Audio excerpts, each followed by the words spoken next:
Corona महामारी के इस दौर में मदद की नई नई कहानियां सामने आ रही हैं। हर समाज, हर संस्था अपने अपने तरीके से इस जंग में भागीदार बन रही है। ब्लड डोनेशन के लिए दुनिया भर में मशहूर रेड क्रॉस सोसाइटी अब फूड डोनेशन का काम कर रही है। दिल्ली में red cross society community kitchen के जरिए कैसे जरूरतमंद जनता का पेट भर रही है, देखिए विजय लक्ष्मी की। जीवन देने वाली संस्था अब भोजन दे, रक्तदान कराने वाला संगठन अब अन्नदान कर रहा है। दिल्ली में रेड क्रॉस सोसाइटी के कम्युनिटी किचन में ये कचौड़ियां तली जा रही हैं ताकि लॉकडाउन में गरीबों की सांसों की डोर ना टूट जाए। राजधानी के कोने कोने में रेड क्रॉस सोसाइटी के कम्युनिटी किचन चल रहे हैं। सुबह से शाम तक चूल्हा जलता है। हर दिन 50,000 फूड पैकेट तैयार किए जाते हैं ताकि भूखों को भोजन दिया जा सके।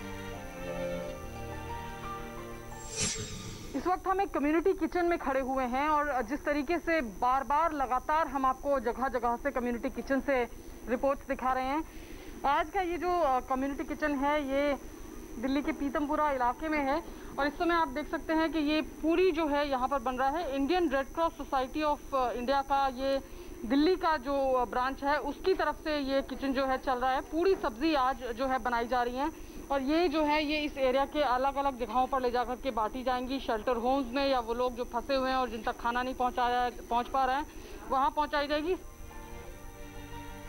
पीतमपुरा के इस कम्युनिटी सेंटर में जब हम पहुंचे तो पूरी सब्जी बन रही थी। सिर्फ इस किचन में रोज 3,000 लोगों का खाना तैयार होता है। मेन्यू बदलता रहता है, किसी दिन आलू पूड़ी तो किसी दिन छोले चावल भी बनाए जाते हैं। रघुवीर नगर, सुल्तानपुरी, रानीबाग, मंडावली और उत्तम नगर जैसे इलाकों में बने कम्युनिटी किचन में फूड पैकेट तैयार किए जाते हैं। तो ये बताइए कि ये कब से आपका किचन चल रहा है? ये बेसिकली हमारा 1 अप्रैल से चल रहा है और ये कंटिन्यू जो बेसिकली लॉकडाउन 3 मई तक का हुआ है उसकी वजह से जो है अब कंटिन्यू ही रहेगा। ये जितने भी एरियाज हैं उसमें अलग अलग क्वांटिटी, किसी में 3,000 है, किसी में 5,000 है, वो डिपेंड करता है, वो वेरी करता है। ये बेसिकली दिल्ली के अंदर जैसे रघुवीर नगर, आपका किराड़ी, प्रेम नगर, अगर नगर और नांगलोई और वेस्ट के अंदर जो है हमारे कुछ पॉइंट्स हैं। रेड क्रॉस के इस सेंटर पर खाना बिल्कुल घर जैसा तैयार किया जाता है। साफ सफाई का खास ख्याल रखा जाता है। फूड पैकेट की पैकिंग इतने हाइजीनिक तरीके से की जाती है जैसा 5 स्टार होटलों में होता होगा। यहाँ पर पैकिंग का काम चल रहा है। लगभग हर रोज इस सेंटर पर जो है पीतमपुरा में ये सेंटर है 3,000 लोगों तक जो है खाना बना करके उनके लिए पहुँचाया जा रहा है। आप देख सकते हैं काफ़ी हाइजीनिक तरीके से तमाम चीज़ों का ध्यान रख करके यहाँ पर बनाया जा रहा है। ग्लव्स पहने हुए हैं तमाम लोगों ने। आलू की सब्जी और पूड़ी का मेन्यू है आज का। तो पैकिंग जो है वो हो रही है, सब्जी यहाँ पर पैक की जा रही है और इसके अलावा और पूड़ी सब्जी ये दोनों चीज़ें जो हैं जो यहाँ से तमाम लोगों तक जाएगी वहाँ पर पैक करके जो है यहाँ से पहुँचाया जाएगा। तो फिलहाल पैकिंग का काम हो रहा है। खाना बनता है रेड क्रॉस सोसाइटी के किचन में, लेकिन बटेगा कहाँ ये दिल्ली का प्रशासन तय करता है। दिल्ली सरकार के अफसर जहां जरूरत बताते हैं वहां खाना पहुंचा दिया जाता है। डिमांड बढ़ती जा रही है, इसलिए खाने का इंतजाम भी बढ़ता जा रहा है। ये बेसिकली जो हाइजीनिक फूड है ये बेसिकली जो क्लस्टर एरियाज हैं जो सोसाइटी के अंदर हमें डीसी रेवेन्यू ऑर्डर करता है वहाँ पर हम प्रोवाइड कर रहे हैं और हाइजीनिक का खास तौर पे ध्यान रखा जा रहा है। लेकिन रेड क्रॉस सोसाइटी ही अवेयरनेस प्रोग्राम चलाती है, इसलिए हम ही चाहते हैं कि पब्लिक के पास जो भी फूड पहुंचे वो प्रॉपरली उनको भेजा हाइजीनिक दिया जाए। शुद्ध, स्वादिष्ट और पौष्टिक आहार जो बांटा जाता है तो हर जरूरी सावधानी बरती जाती है। सोशल डिस्टेंसिंग का ध्यान रखते हुए जरूरतमंदों को फूड पैकेट दिए जाते हैं ताकि कोरोना का कहर खाने के पैकेट लेने आए लोगों पर असर ना डाल सके।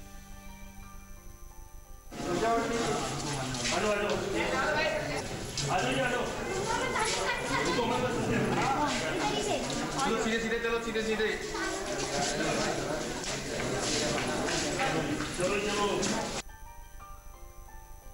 रेड क्रॉस सोसाइटी भूखों के भोजन के इंतजाम में तो लगी है, लेकिन ब्लड डोनेशन का अपना काम भी नहीं भूली है। लॉकडाउन में कोई दिक्कत ना हो इसलिए ब्लड डोनर्स के लिए पिक एंड ड्रॉप फैसिलिटी का इंतजाम किया गया है। कई इलाकों में मोबाइल वैन में भी ब्लड कलेक्ट किए जा रहे हैं। मैडम कैसा महसूस कर रही हैं ब्लड डोनेशन इस मोबाइल गाड़ी के अंदर? काम बहुत अच्छा है, लोगों के लिए बहुत कन्वीनियंट है जी और it's very good for the good cause. और हमारी क्लीनिंग के ऊपर क्या बोलेंगे आप? बहुत बढ़िया इंतजाम किया हुआ है, इतनी छोटी सी एक वैन के अंदर इतना इंतजाम करना बहुत बड़ी बात है एंड इट इज़ अप्रिशिएटेड। और अपील करेंगे और लोगों को ब्लड डोनेशन के लिए? हाँ ऑब्वियसली हम तो कहते ही है। रक्तदान करने वालों के लिए ई पास का भी इंतजाम किया जाता है और ब्लड डोनेशन के वक्त सैनिटाइजेशन का खास ख्याल रखा जाता है। सर यहाँ पे ब्लड देते हुए कैसा महसूस कर रहे हैं आप? बहुत बढ़िया। और रेड क्रॉस की इस मोबाइल वैन में आपको हाइजीन का कैसा लगा सर? बहुत अच्छा लगा। कोरोना वायरस को देखते हुए कैसा अरेंजमेंट है? बहुत बढ़िया। मेरे पास 38,000 दिल्ली बेस्ड डोनर हैं जिनको हमने मैसेजेस भेजे हैं और डिफरेंट साइट्स लोकेशंस भी हम पहले ही इन्फॉर्म कर रहे हैं कि आज कैंप लगा है, ये कैलेंडर है, आप आएँ और ब्लड दें। इन केस आप वहाँ नहीं आ पा रहे हैं साइट पे, आपके पास व्हीकल नहीं है या आपको एम्प्रेंशन है कि पुलिस रोकेगी, तो हम आपको छोटी गाड़ी में, वहाँ एम्बुलेंस रखी हुई है, वो पिक एंड ड्रॉप करके मोबाइल वैन तक ले जा रही है। रेड क्रॉस सोसाइटी एक इंटरनेशनल संगठन है जिसका मिशन खून का इंतजाम कर इंसानों की जिंदगी बचाना है। अब कोरोना वायरस से आए नए तरह के संकट के दौर में यह संस्था अन्नदान कर जिंदगी बचाने का काम कर रही है। दिल्ली से इंडिया टीवी के लिए विजय लक्ष्मी की रिपोर्ट। लॉकडाउन में इस तरह की मदद बहुत जरूरी है। कोरोना वायरस के खिलाफ जंग में जो बड़ी बड़ी कंपनियां मदद का हाथ बढ़ा रही हैं, उनमें से एक है Skoda auto Volkswagen India limited. दुनिया भर में अपने स्टाइल के लिए मशहूर ये कार कंपनी महामारी से कैसे लड़ाई लड़ रही है, एक रिपोर्ट देखिए। कोई मास्क बांट रहा है, कोई खाना खिला रहा है, तो कोई सैनिटाइजर से छिड़काव करा रहा है। कोरोना के खिलाफ जंग में सरकार से लेकर कॉर्पोरेट सेक्टर तक सब मदद का हाथ बढ़ा रहे हैं। महामारी से इस लड़ाई में मशहूर car company Skoda auto Volkswagen India limited भी बढ़ चढ़कर हिस्सा ले रही है। कोरोना पीड़ितों के लिए यह कंपनी 1100 बेड का इंतजाम कर रही है। ये बेड जरूरी मेडिकल सुविधाओं से लैस होंगे। इस मिशन में कंपनी के 1 करोड़ रुपए खर्च होने वाले हैं। कोरोना पीड़ितों के लिए 1100 बेड तैयार करने का काम स्कोडा फॉक्सवैगन पुणे के उस अस्पताल में कर रही है जहां बहुत ज्यादा कोरोना से पीड़ित लोग भर्ती हैं और इस अस्पताल का नाम है सैसून जनरल अस्पताल। आपको बता दें कि पुणे देश के 5 उन शहरों में शामिल है जहां सबसे ज्यादा कोरोना के मामले सामने आए हैं। दुनिया की ये मशहूर कार कंपनी पुणे के अलावा मुंबई और औरंगाबाद में भी कोरोना के खिलाफ कई तरह की मुहिम चला रही है। कंपनी ने 35,000 सैनिटाइजर बांटने का ऐलान किया है। ये सैनिटाइजर पुणे के ससून जनरल अस्पताल, मुंबई के कस्तूरबा गांधी अस्पताल और औरंगाबाद के गवर्नमेंट हॉस्पिटल को मुहैया कराए जाएंगे। स्कोडा ऑटो फॉक्सवैगन ने औरंगाबाद रीजन में 50,000 खाने के पैकेट्स बांटने का भी फैसला लिया है। स्कोडा फॉक्सवैगन ने फेस शील्ड बनाने का काम शुरू कर दिया है और फेस शील्ड बनाने का काम पुणे के चाकनवाली फैक्ट्री में शुरू किया गया है और ये फेस शील्ड रीयूजेबल है। इसका मतलब होता है कि इसे डिसइंफेक्ट करने के बाद यानी साफ करने के बाद बार-बार इस्तेमाल किया जाता है। फेस शील्ड का इस्तेमाल वो लोग करते हैं जो कोरोना पॉजिटिव मरीजों के संपर्क में आते हैं या फिर उनका इलाज करते हैं। इससे वो इन्फेक्टेड नहीं होते और बचे रहते हैं। स्कोडा फॉक्सवैगन ऐसे फेस शील्ड बना रही है जिनका इंडोर के साथ साथ आउटडोर इस्तेमाल भी हो सकेगा। 6 से 8 घंटे तक इस्तेमाल के बाद फेस शील्ड को सैनिटाइज करना जरूरी होगा और इसे दोबारा यूज किया जा सकेगा। स्कोडा ऑटो इंडिया कोरोना से चल रही लड़ाई में ज्यादा से ज्यादा सपोर्ट करना चाहती है। कोविड-19 के खिलाफ इस जंग में हम सब साथ साथ हैं। हमें एक साथ मिलकर इस कठिन वक्त पर विजय पानी है। स्कोडा फॉक्सवैगन की कार अपने डिजाइन और स्टाइल की वजह से दुनिया भर में मशहूर है। अब यह कंपनी कोरोना के खिलाफ जंग में अपने योगदान की वजह से चर्चा में है।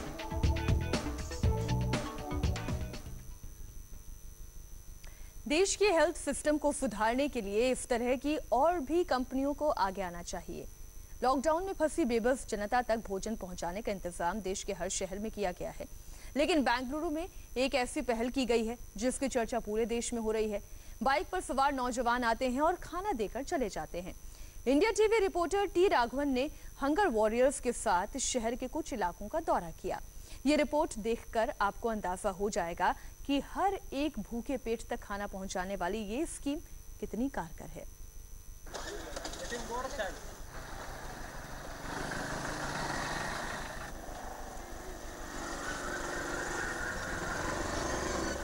सड़क पर दौड़ते ये बाइकर इस बात की गारंटी है कि शहर में कोई भूखा नहीं सो पाएगा। कोई बाइक पर सवार है, कोई स्कूटी लेकर तैयार। गली गली डगर डगर हंगर वॉरियर्स घूमते हैं। जहां भी कोई खाने के इंतजार में खड़ा दिखता है, गाड़ी पर ब्रेक लगता है और भूखी जिंदगी को भोजन मिल जाता है। ऐसे ही एक हंगर वॉरियर के साथ हम फिलहाल यात्रा कर रहे हैं। ऐसे बाइक बॉर्न राइडर्स जो हैं सिविल डिफेंस के, वो खाने का पैकेट लेकर बाइक में पूरे शहर में घूम रहे हैं। उन जगहों पर जा रहे हैं जहां पर इक्का दुक्का लोग सड़क के किनारे मौजूद होते हैं। 3-4 लोगों का परिवार किसी टिन शेड के नीचे रहता है, वहां तक ये खाना पहुंच सके। 2 लाख से ज़्यादा खाने के पैकेट कर्नाटक सरकार की तरफ से, लेबर डिपार्टमेंट की तरफ से डिस्ट्रीब्यूट किए जा रहे हैं, लेकिन ऐसे लोगों तक ये पैकेट नहीं पहुंच पा रहे हैं। यही वजह है कि देखिए, आप सड़क के दूसरी तरफ देख सकते हैं, ऐसे छोटे छोटे शेड्स यहाँ पर हैं जहाँ पर लोग रहते हैं। उनके पास अप्रोच करने का भी कोई तरीका नहीं है, मोबाइल फ़ोन नहीं है। ऐसे लोगों तक खाना पहुँचे, ऐसे लोग भूखे ना रहें, इसके लिए हंगर वॉरियर्स को लॉन्च किया गया है। जैसे एक शख्स यहाँ पर सड़क पर जाते हुए दिख रहे हैं, देखिए इन्हें रोका गया है, खाने का पैकेट आपको दिया जा रहा है। ये ऐसे लोगों को बाइक राइडर्स, ये हंगर वॉरियर्स ढूंढते हैं और उन लोगों तक ये खाने का पैकेट पहुंच जाए, इस बात को तय करते हैं। रोजाना 100 हंगर वॉरियर्स सेंटर पर पहुंचते हैं, खाने के पैकेट अपने बैग में भरते हैं और 2 व्हीलर पर फूड पैकेट लेकर निकल जाते हैं। फिलहाल हंगर वॉरियर्स 8000 जरूरतमंदों तक खाना पहुंचा रहे हैं। अब ये टारगेट और बढ़ने वाला है। जो बड़ी संख्या है उन तक तो खाना पहुंच ही जाता है, जो 500,000 हैं। लेकिन जहाँ जहाँ एक फैमिली हो जिसमें 4 लोग हों या 5 लोग हों, क्योंकि गाड़ी बड़ी थी और हम एक लोकेशन से खाना दे रहे थे, उन तक पहुंच नहीं पा रहा था खाना। इसलिए आज से हमने क्या किया है कि 100 बाइक्स पे लोगों को भेजा है, वॉलंटियर्स को, यही खाना लेके, ताकि घर तक पहुंचा सके उस खाने को। कर्नाटक सरकार ने ये योजना सिविल डिफेंस के साथ मिलकर लॉन्च की है। लेबर डिपार्टमेंट और सिविल डिफेंस ने मिलकर एक टीम तैयार की है। हमको ये पता चला, हम जितने भी खाना बांटा, कहीं ना कहीं लोग हैं उसको नहीं मिल रहा है। इसके लिए हमने एक आइडिया सोचा, सिविल डिफेंस का वार्डन्स के तरफ कहीं भी लोग हैं उसका ज़रूरत पड़ा, सिविल डिफेंस उसको खाना बांटेगा। यही काम पर हम शुरू किए हुए। So civil defence is always there for us, nation is first.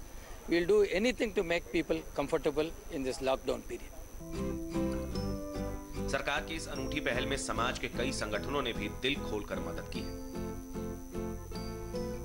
Bengaluru का ईटा सकल जैन संघ और अग्रवाल समाज खाने के सामान का इंतजाम कर रहा है। एक्चुअली हम पहले से लास्ट 21 दिनों से हम काफ़ी अराउंड 8000 से 10,000 खाना हम रोज कर रहे थे। बट अभी जैसा कि भाई डिमांड आ गया है, बहुत से लोगों ने बैकफुट ले लिया है, तो हमको लगा कि यहाँ बहुत ज़रूरत है। और 1-2 अफसरों से बात हुई और उन्होंने कहा कि नहीं, हमको वाकई में ज़रूरत है। तो हमने सोचा कि भाई ये बढ़िया काम है।